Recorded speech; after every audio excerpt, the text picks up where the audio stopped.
যে প্রক্রিয়া সেটা সরকারও শুরু করেছে আমাদের তৈরি, এবং সেই দাবি আমাদের প্রান্তিক পর্যায় থেকে যে এটা উদ্ভাসিত হয়েছে সেই জিনিসটা প্রকাশ করার জন্য আজকে জনসভা।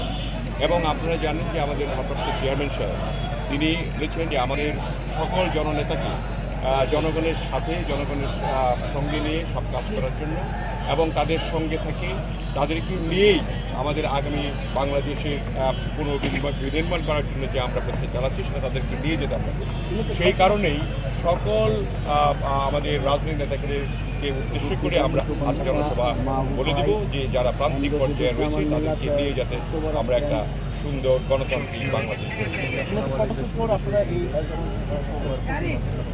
আমরা সমাবেশ করেছি ছোট ছোট, কিন্তু এই 15 বছর কোনো বড় জনসমাবেশ করতে দেওয়া হয়নি। স্বৈরাচার শাসন ছিল আপনারা জানেন।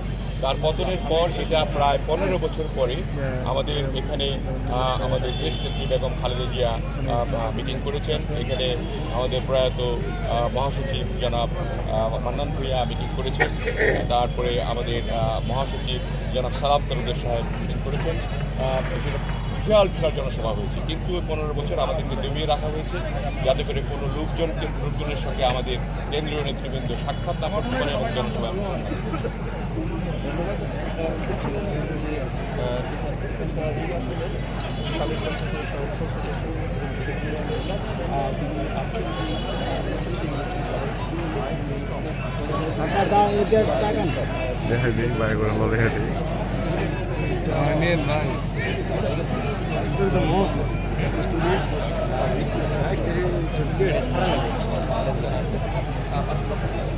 স্টোরি সহ ভিডিও